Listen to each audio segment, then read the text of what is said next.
Hello and welcome to the Boagworld Show, the longest running web design podcast where we look at things like user experience design, conversion optimization and working in the web. On this week's show, we discuss the concept of invisible user research and UX debt. We're also going to be crowning a new king of user testing apps and finding an unexpected ally in McKinsey.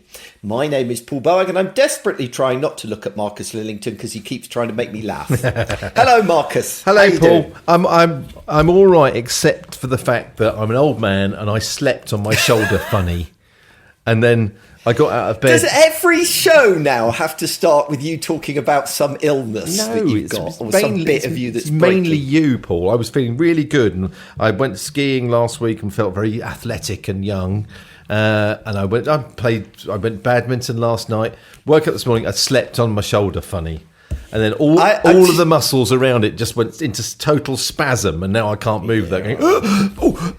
It was only 5 minutes ago you had a dodgy arm or something, wasn't it, or a dodgy back? Neck. There you go. So last year. The last time was May or June last year, Paul. I'm much more interested in what you put in the show notes, because I didn't know about this. What's all this business about the US deleting websites? Yes, it's a bit of a concern, and it is kind of relevant to this podcast. So, a bit of a concern. Yeah, we've got to be a bit careful, because I don't, I have my very strong political views, but I don't want to foist them on all the listeners. But that's a bit worrying. Why are they doing that? Well, why is... Because it's about small government. I expect it's got something to do with small government, isn't it? That's a Republican thing. But it's more a case of. Let me give them a different angle. One of our American clients, we were having a chat with about their governance stuff they've got all over their website. Big university, and we were talking about. Well, we need to update blah blah blah because accessibility. It's a bit 5 years old now. I mean, the head of communications rather darkly says, "Well, it doesn't matter anymore, does it?" Mm. And that's what this is all about. That's what deleting all the stuff which I saw was somebody posted it, and I will find the link because it's worth a read. They'd posted that their wife had worked for this, and they'd written all of the accessibility guidelines and the sort of UX guidelines. And, part of this post was about encouraging people to sort of copy it all and put it elsewhere, which is happening. So that's kind of cool. But the fact that it's 2 weeks into the new term for the new president, this stuff's just being deleted, rings lots of alarm bells. Yeah. So, I mean, not getting into the rights and the wrongs of it, and because I do accept that people have different views over this. They're obviously wrong and I'm right. But, setting that aside, I think the problem that I have with it the most is what you said there about the reaction that it got. Because instead of, if they'd gone ahead and said, right, we've decided as a government that accessibility doesn't matter anymore, and that disabled people, we don't care about them. And that was policy, and they'd gone and changed the law around it, and they'd made a new law that said this new thing. I would strongly disagree with that, but that's democracy for you, for better or worse. And so we've now got this law, and that's the law. But what they've done what they've done here is indicate, they've signalled that we don't give a shit about these stuff without going through due process of actually changing the law. Yeah, because that's a waste of time, Paul. We shouldn't be concentrating on things like that. This stuff's all it's nanny state pandering, all of it. Then fine, okay. I don't agree with that, and neither do you. No. But that's fine if that's their position.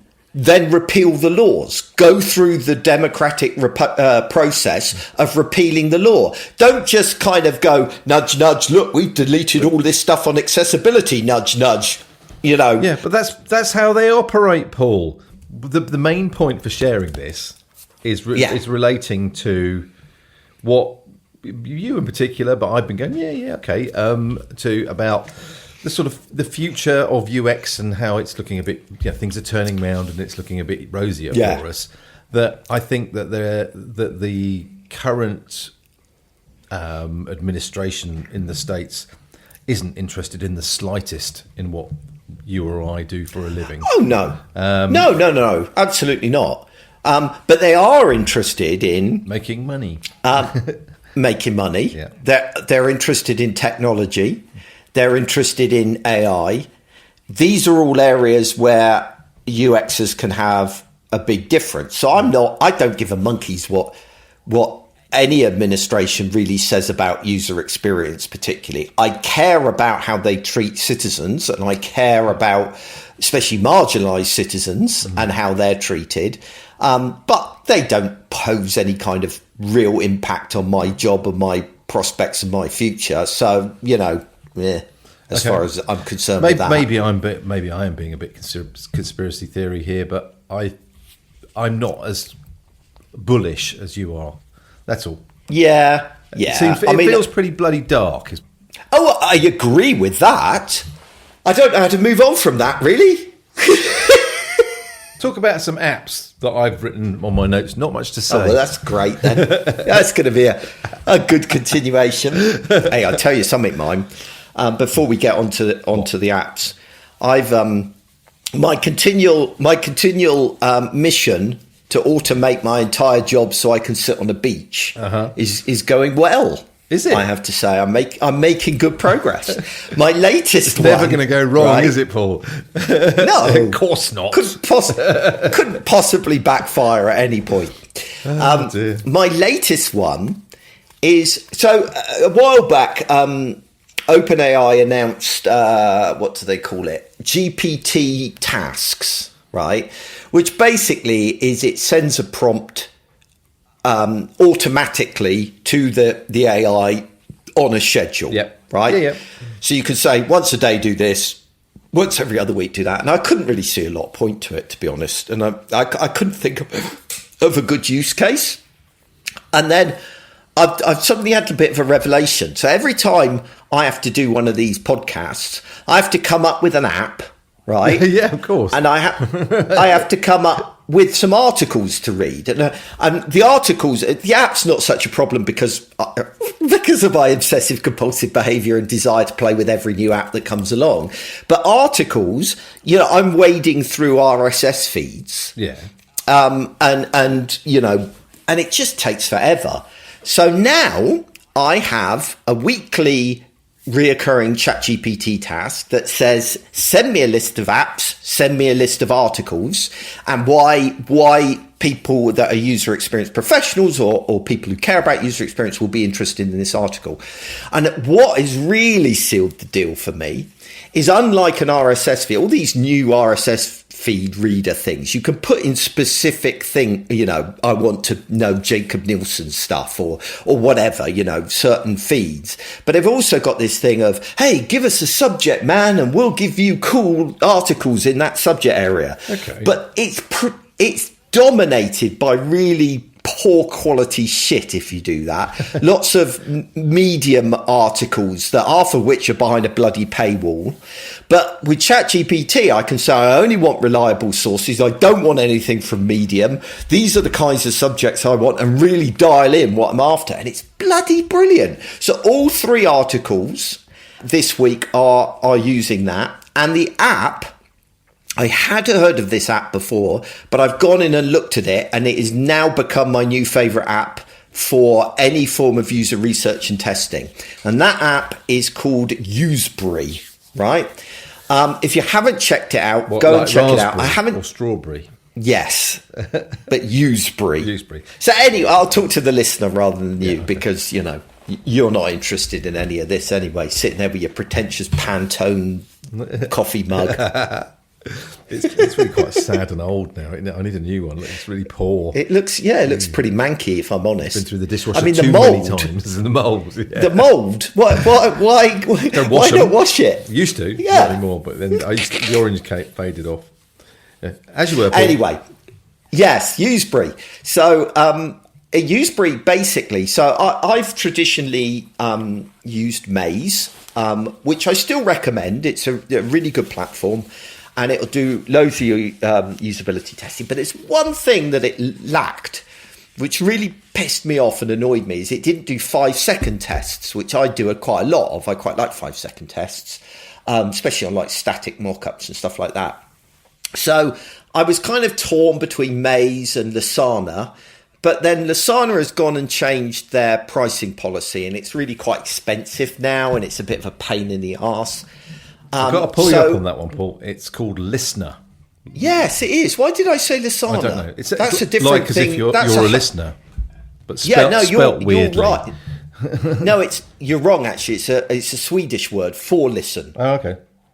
I think it's pronounced. I was told by looking at it. It says listener, LYS something. Yeah. Anyway, it's not Lasana because that is something completely different.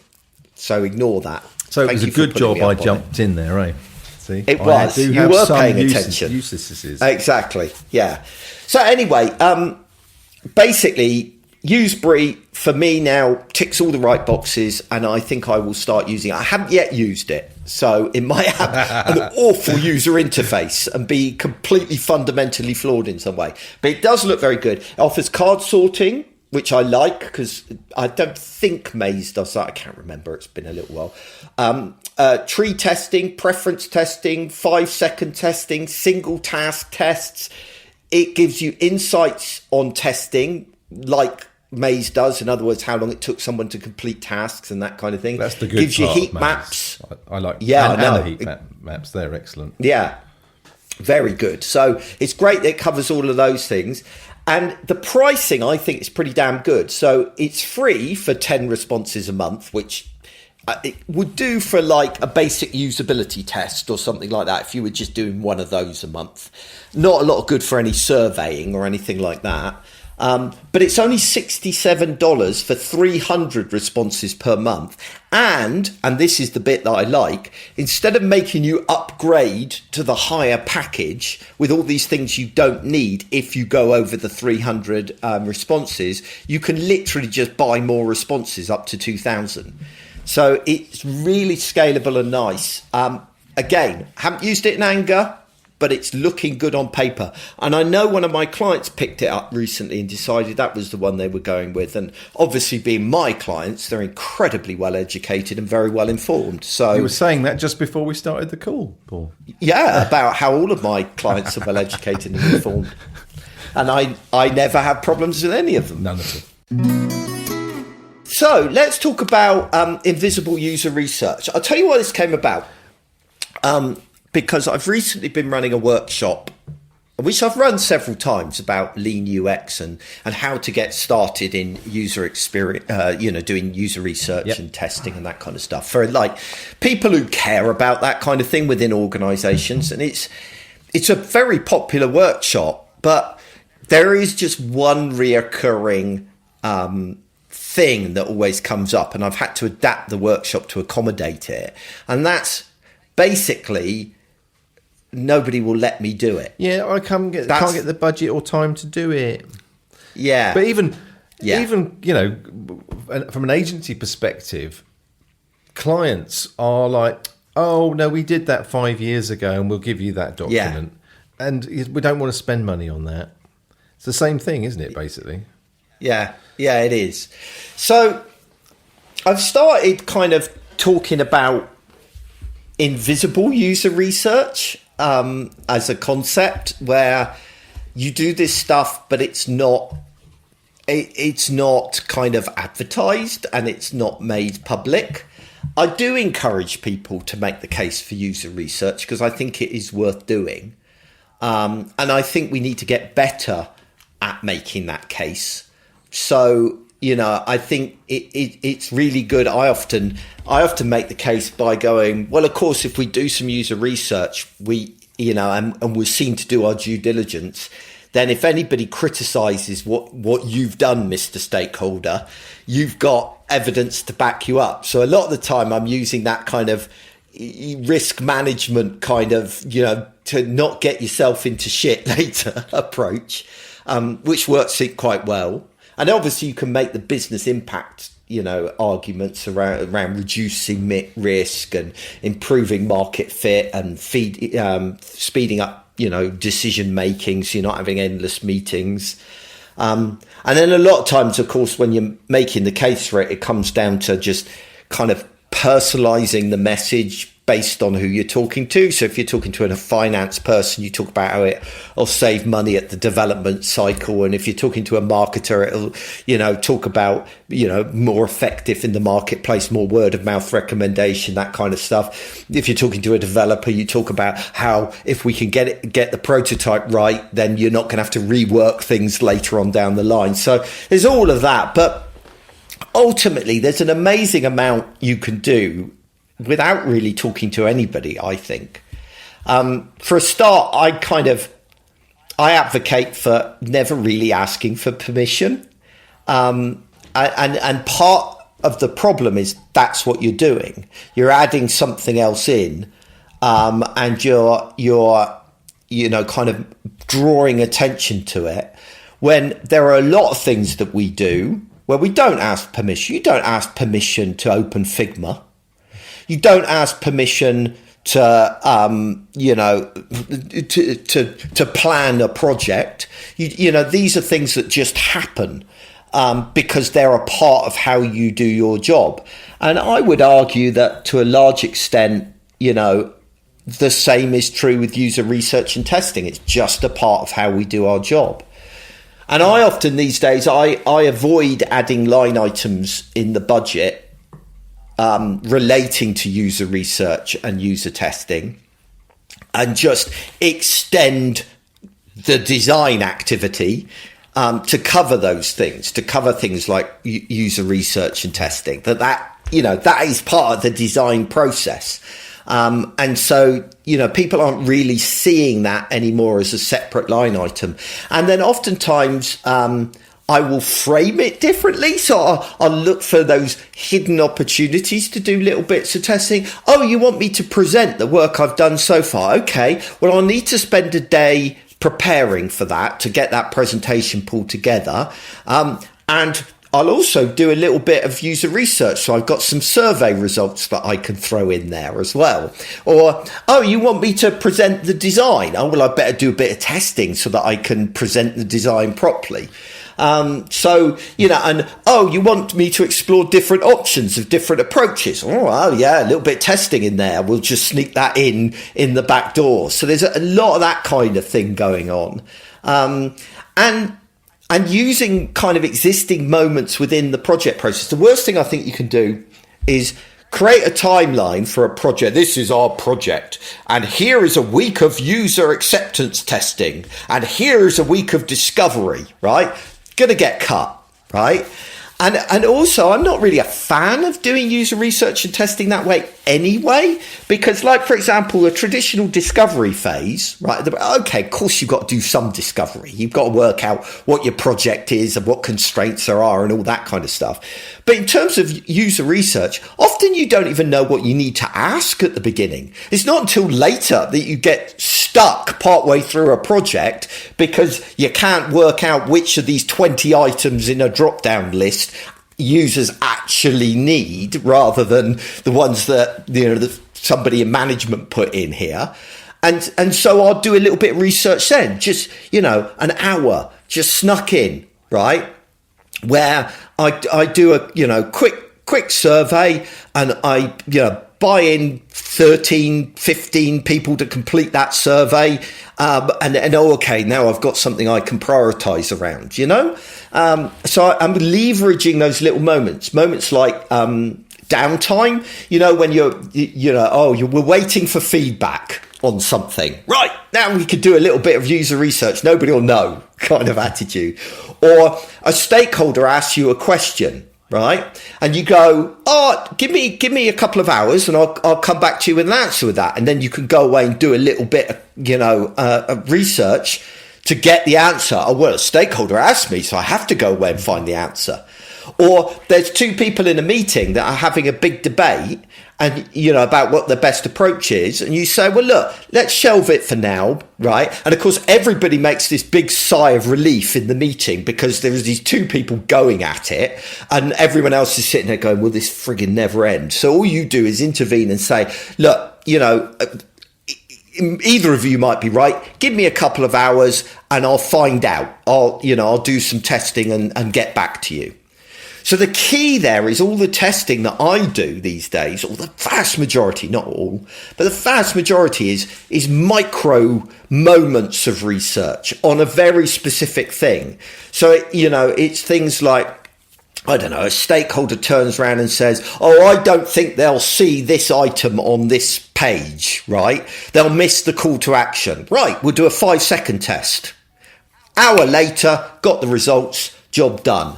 Or, they're not going to see this, they won't know where to click to find my section of the site. Fine, we'll do a first click test. Results in an hour.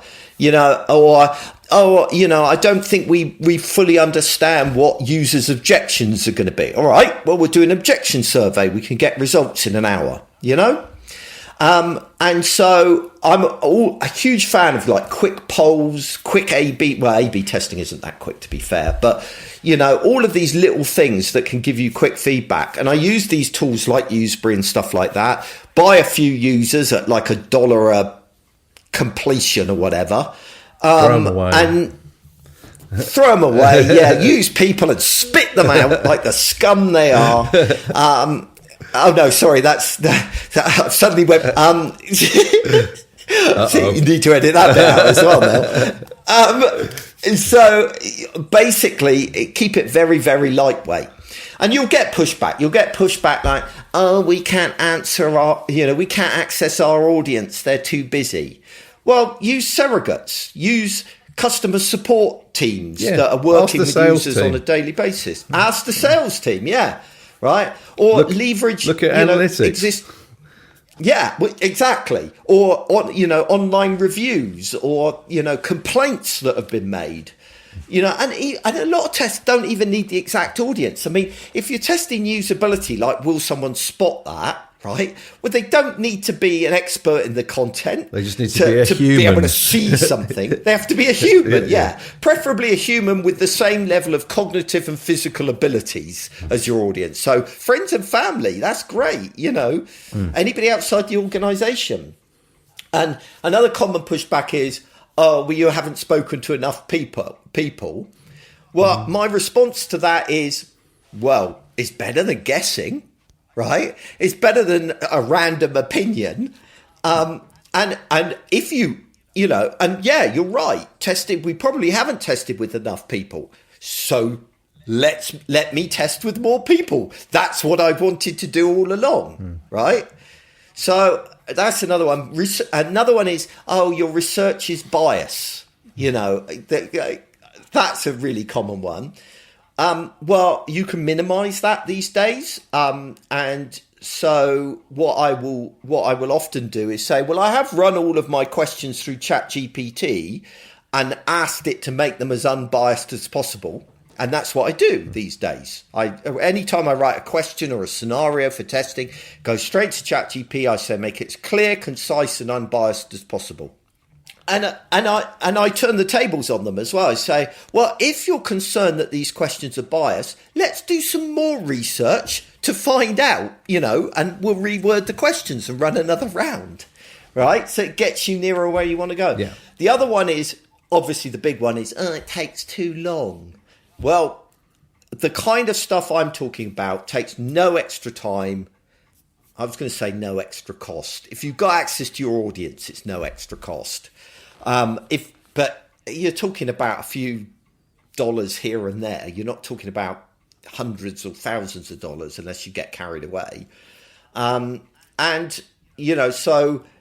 it's certainly not going to take you any longer to kind of turn this stuff around, because you can fit it in the gaps, like I was saying. And I frame it not as research at all.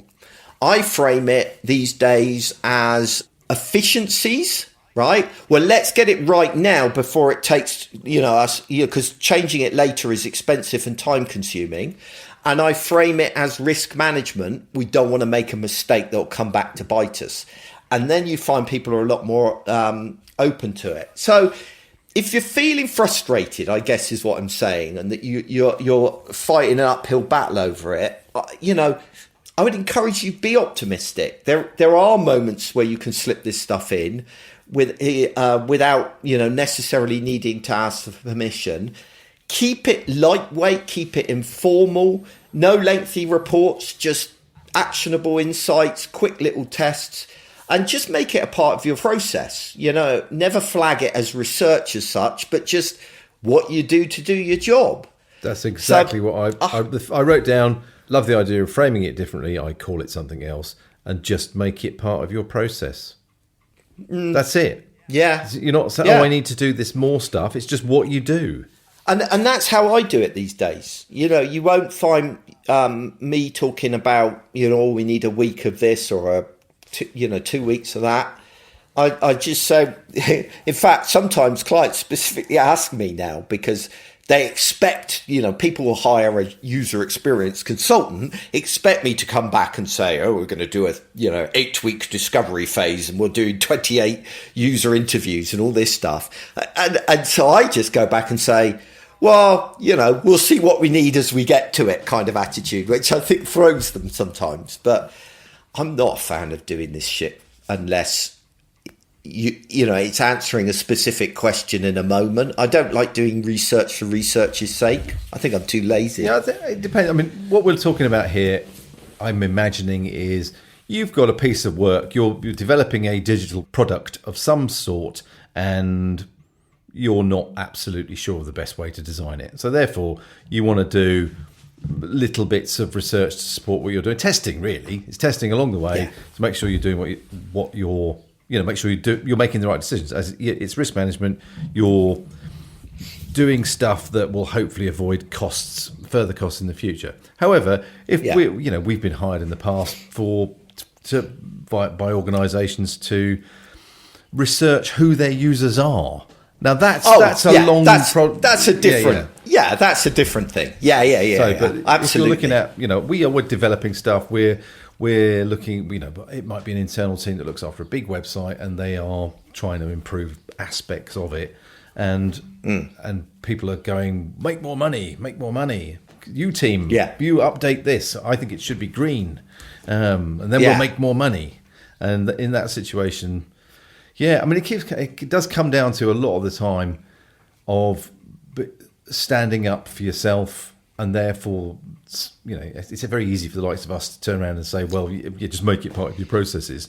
But if you make it part of your process and don't call it fluffy things like user research, or I think there's also a degree. Sorry, that's right. No, carry on. I interrupted you mid. That's right. I was going to say, I think there's also a degree of. I don't think oftentimes clients need to know this shit. They don't need to know what your process is or the ins and outs of it.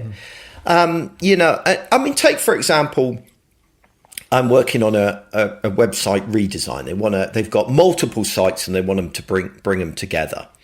I've homed in on the information architecture and the content structure and that kind of thing, because that's going to be the complicated bit.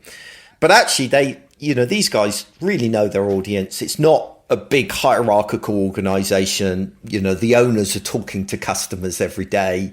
And so, they've actually got a pretty good handle on what's going on with users. And they even kind of have done their own prototype. Okay. And I know a lot of UX designers, that would put their backs up.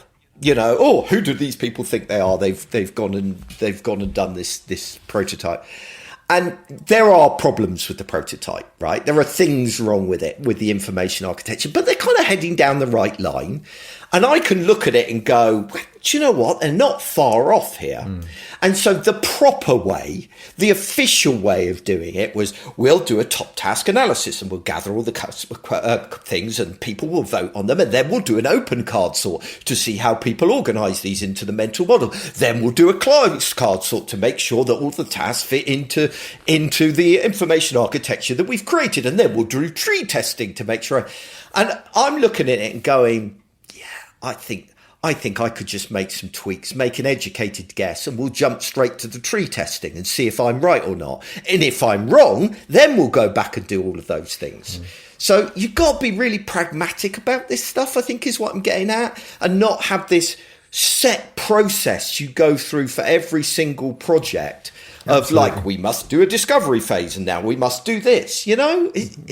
These are tools to help you. They're not rules that you have to follow. Yeah, you know?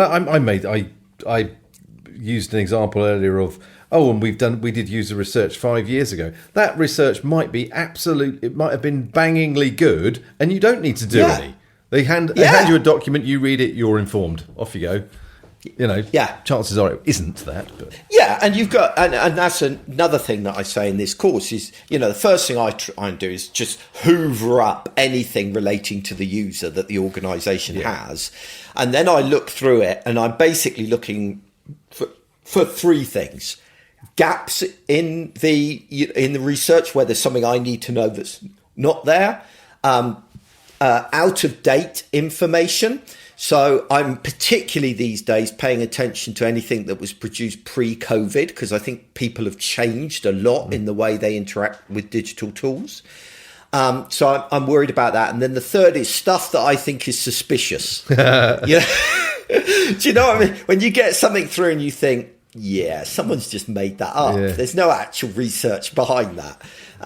So because a lot of the time, you know, actually, if those three things aren't there, you've got enough. You don't need to do any more research. Yeah, interesting reads. So AI has recommended really good, far better than the articles I think I found recently. I really enjoyed all of these. And the first one really surprised me because it was from McKinsey. And I am very derogatory towards these large business consultancy organizations, especially when they talk about digital or user experience or accessibility or stuff like that. But this article has made me revise my opinion somewhat. This has got to be a first. I know. Yeah, I'm shocked at myself, really. It was. I just think it's one cool person in McKinsey. Exactly. Yeah, and they're probably left by now and got a proper job. These people are generally quite bright. Quite bright. They're the brightest usually, but it's all focused on how much can we bill. Yes. How many PowerPoint presentations can we create to justify our enormous fees? Yes. Anyway, moving on. I'd be very rude. Yes. So this article is: are you asking enough of your design leaders? Right. Which lures you in. If you're a senior management kind of person and you read that title, you think, oh, my design people are getting away with murder and they're not doing enough work. So it lures you in, right? Thinking that's the way it's going to go. But actually, it's saying you need to treat these people as senior strategic decision makers who've got high value to bring to the kind of executive level of the organization, and that we need to stop treating them as implementers of other people's ideas. And it was like, yes, unbelievable. Interesting. You look like you disagreed with it. It's a case that this idea of design leaders, design teams having a seat at the table has been a thing for a while. Well, I mean, that's another workshop I run is about design leadership, and that is my most popular one. It's like I'm about to do it for Smashing. By the time this comes out, I'll have done it for Smashing, and it's got like twice as many people as I've ever had from a workshop with them before. So I think it's a thing that's very kind of central in a lot of UX teams' thinkings. And I think the big problem is all of this I want a seat at the table business. Can sound a bit whiny, I always think. It can sound whiny, and B, I think a lot of design leaders, in inverted commas, actually aren't. They are senior UX professionals, but being a design leader, I mean, you're not really doing any UX. Yeah. You're navigating politics, you're writing strategy documents, you're doing, it's a very different skill set that's required for that job.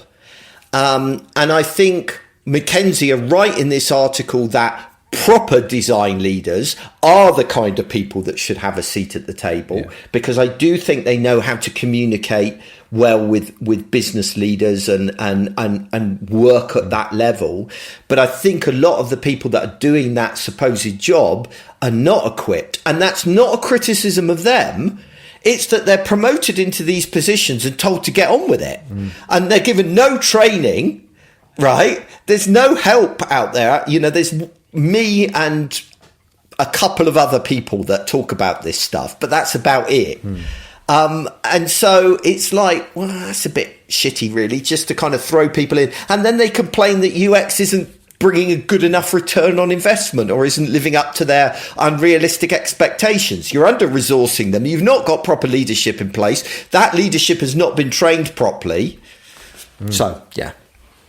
Anyway, I'm off on to another rant. I think that's the third rant for this particular episode. See if you can get to 5. Yeah. Well, we've only got two more stories. I suppose I could rant at your joke at the end. We'll have to see how bad that is. Second story. This is from Medium, which I was slagging off earlier as being a hive of scum and villainy with no actual good content on it. Except this one article. Except this single article. What's this one about, Paul? This one is about how to bring value as a design leader without getting hands-on, which is exactly what I've just talked about. That's right. Yes. Stop doing design, basically, and look after your design team. Yes, and be that communication resource to the rest of the organisation, and blah blah blah blah. It's an excellent piece. Check out the show notes. You can find all of these articles at boag.world/15. I've messed up our numbering system, but that will be right for this episode. Okay. Yeah. Don't question it, Marcus. Shh. What happened to number 14? Where's Nobody number 14? Nobody's going to notice. It's been lost. It's the secret podcast that will be unearthed long after we're dead. Yeah, like they discover unreleased tracks from the Beatles up in somebody's loft. Exactly the same.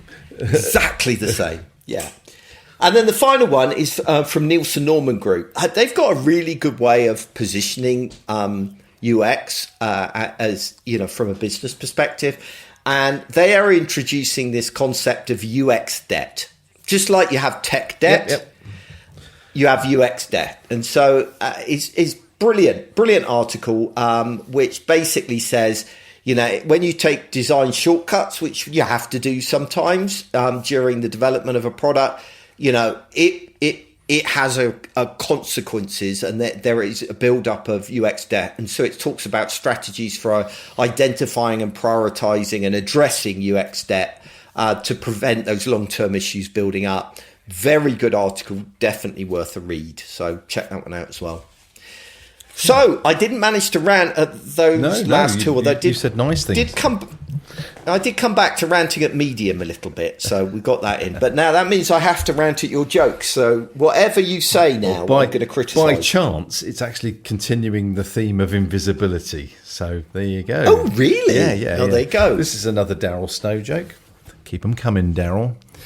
Yeah. Where would we be without him? Indeed. Well, I wouldn't have any. Content at all. That would be it. That would be it. No. Right. So, I accidentally drank a bottle of invisible ink last night. Now I'm in A&E, waiting to be seen.